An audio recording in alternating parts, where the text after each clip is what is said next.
Okay guys, ndagira ngo mu by'ukuri muze hano tuganire, ariko nubwo tugiye kuganira turagenda tunifashisha n'ibimenyetso bigaragara, twifashisha video zitandukanye nkuko muri kugenda mubibona muri screen yanyu.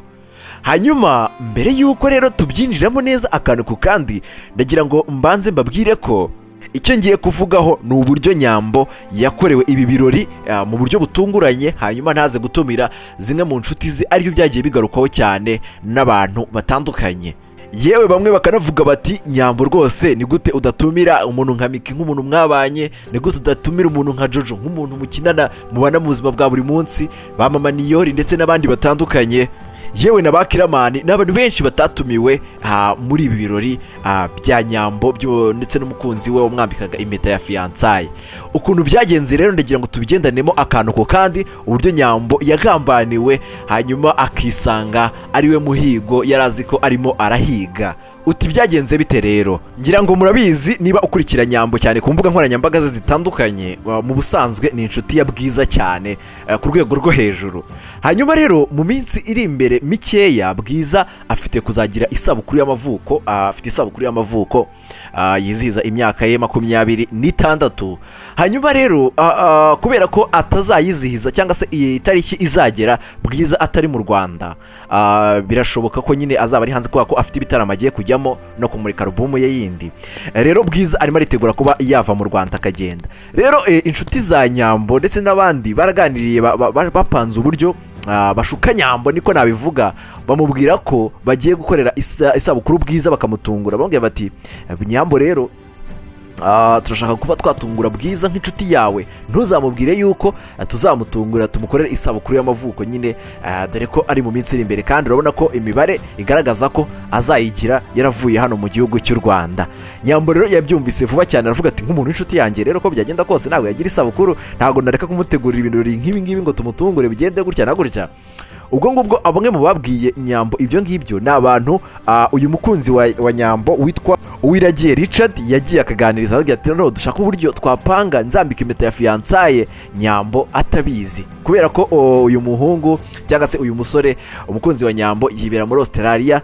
Rero yari yaje mu Rwanda mu buryo butunguranye cyane, na Nyambo nyir'ubwite atabizi, atazi uko bimeze. Hanyuma rero ubwo ngubwo ni mbere y'igihe nyine barangije bapanga uburyo bazahura, bazatungura Bwiza nyine bagahura bakamukorera isabukuru y'amavuko ari nijoro ndetse banamutunguye cyane.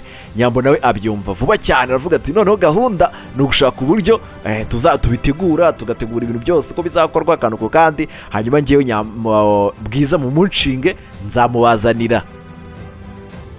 Ubwo ku rundi ruhande rero Bwiza nawe yarabizi neza yuko bagiye kuba bategura ibirori byo kwambika impeta ya fiançailles bakayambika Nyambo, ariko akaba atagomba kubivuga, ahubwo agomba kwitwara nyine nk'umuntu nawe utabizi. Hanyuma Nyambo yakoraga nk'umuntu ushaka kuzatungura Bwiza, hanyuma Bwiza nawe rero akagenda yegerageza koroshya ibintu, kubera ko murabizi iyo umuntu azatungurwa hari igihe batabizi, bamubaza nk'ibintu akanga kugusubiza, yamubaza nk'ibintu bitandukanye, bati se ukunda iki, Bwiza akamusubiza ese ushaka iki, tuntu nk'utwo ngutwo. Bwiza nyine akagenda amubwira mworohereza cyane ku buryo ibintu byoroha bikagenda neza cyane. Nyambo rero yakomeje kwipanga akaza aravuga ati noneho sasa nk'abantu twitegura kuzatungura Bwiza muzamunshinge, ninjye uzamuzana ibintu byose uko bizagenda akantu ko kandi. Hanyuma reka bite nihuta rero tujye ku munsi nyirizina Nyambo yambikwaga impeta ya fiançailles, ari nabwo rero bari bazi ko nabwo we yarazi ko bagiye kuba batungura Bwiza. Hari mu gicuku rwose amasaha ya nijoro cyane, ubwo Nyambo yarimo yitegura rero avuga ati mubeze mute, aho nyine avugana n'abari kuri tele cyangwa se abari aho bigiye kubera, avugira ati bimeze bite, mutegura ibintu vuba vuba ngiye kumuzana, arimo arambara bimeze gutya, twagiye muri salo kwimeza neza, ibintu ngibyo. Ubwo ngubwo rero batse imodoka bagenda baganira. Hanyuma Nyambo akaba ari ubahamagara babwira ati uko bimeze rero mube mwitegura, turi hafi turenda kuhagera, bimeze gutya na gutya, akantu ko kandi agenda babwira uko bimeze. Hanyuma rero baragenda bamaze kuhagera, arababwira ati noneho turahageze, sasa mwakitegura iki n'iki. Nyambo rero ajya imbere nk'umuntu nyine uri kubiyobora, Bwiza nyine akomeje kwijijisha bya bindi bye, yigira nkaho nyine atabizi, atazi ukuntu ibintu bimeze. Ubwo kandi nawe ku ruhande rwe nyine nabo yavuganaga nabo, ababwira uko bimeze, abagira ati namuzanye, ntago ararabukwa, nta no kubikeka habe na gatoya.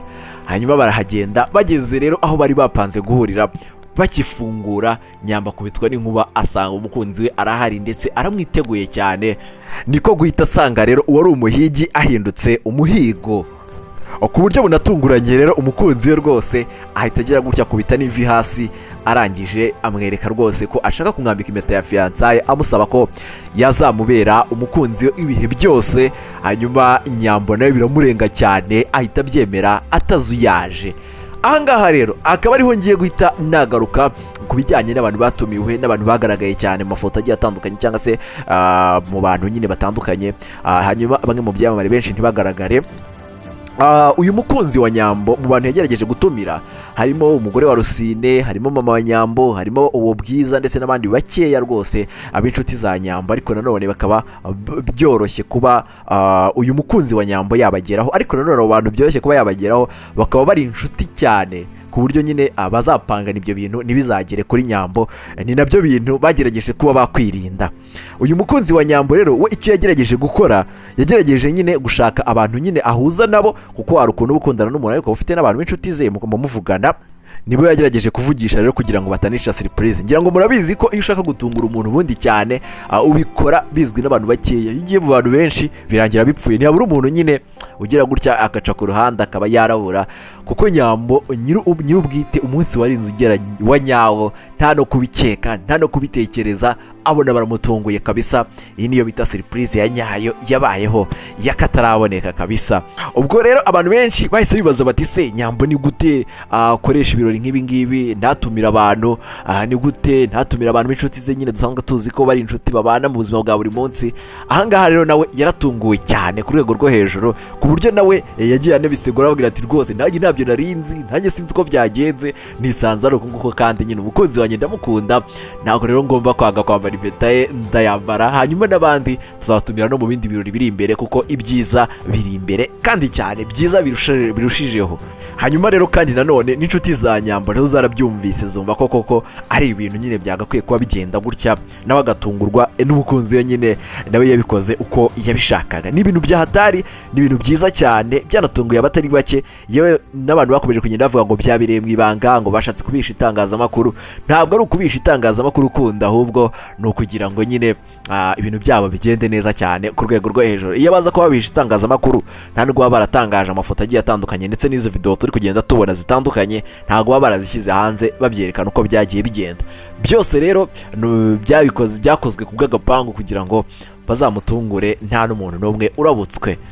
Ngayo nguko rero nuko byagenze, nuko Nyambo yagambaniwe akisanga yabaye umuhigo ku buryo butunguranye cyane, ndetse bikanagenda neza cyane. Ni ibintu bidasanzwe, ni ibintu byiza cyane, urukundo ruraryoha. Hanyuma rero reka ngushimire cyane wafashe umwanya ukabana nanjye kuva dutangiye iyi video kugera kuri uyu munota. Ni iby'agaciro gakomeye cyane. Nuko nibyo dukora, ntugende udakanze kuri subscribe kugira ngo tujye twibanira mu biganiro bitandukanye umunsi ku wundi. Hanyuma rero reka duhurire mu bindi biganiro bindi bitandukanye. Imana ikomeze ibarinde.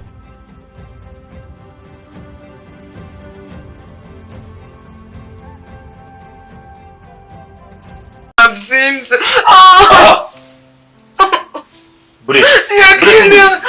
Yakamwereke. Mwagiye gaciye buntu yakini. Nose ni hano uvunitse. Nose uvunitse ute? Ndavunitse. Nose uvunitse ute nyine? Gira gute? No. Wanze gaciye buntu. Hano urimo kubabara nyine. Igo. Waretse kuri kumbabaza yakini. Ni Yesu urimo kubabara. Aha. Hehe. Ngaho. Yakini uri kumbabaza. Nose hose ko muri ari hanini ubu ndamenya havunitse ari hehe. Ngaho. Aha. Hehe se. Hano. Nose ko ndimo kurana ukambya ngo na. Ni urimo kubabara. Wavunitse amaguru yombi se. Buretse. Numva urimo kubabara. Uri kumbabaza. Nyine bawuruhije. Ngaho buretse. Navunitse. Nyine buretse, nyigize amaboko. Navunitse ariko Nyine vayigize amaboko nyine gutya. Nurse buretse. Yakini waretse kumwanda cyane kuri kumbabaza. Buretse nyine. Ngaho ushyira hano. Gashyira aha nyine. Gashyira. Urumva ari he urimo kubabara? Komeza. Urumva ari byiza? nkomeze urumva ari byiza yego kanda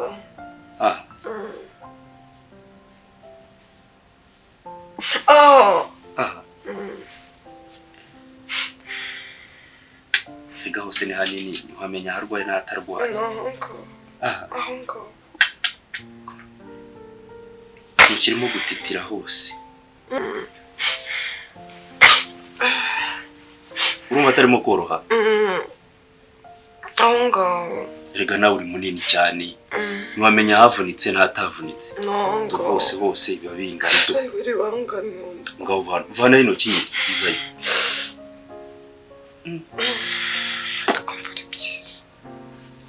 kuri munini mana yanjye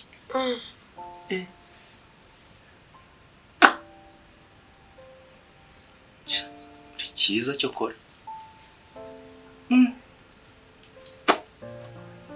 vana intoki nyine isuwe yewe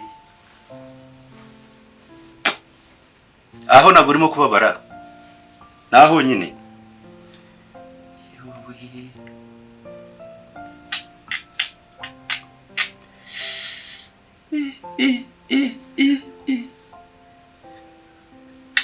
Jene na havunitse pe iragukenye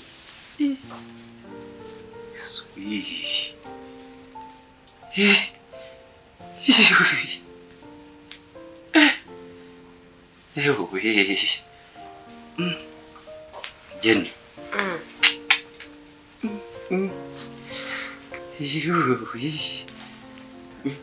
Jene shabura byushye asigira hino umwandire se agenisha uri mwiza suyi wabibonye ana we suyi Jene we nango aha zamura nawe nyine ukandire hose nango oya hari imitsi yaha nubona hano wavunitse aha nango mfite ikibazo nyine nureba hano nyine reba aha ngaha nuhareba ibi imitsi yaha ikora dore yose birazamutse ma njye nurumva umeze uti ndi koroye kumukaki urumva ameze neza ana we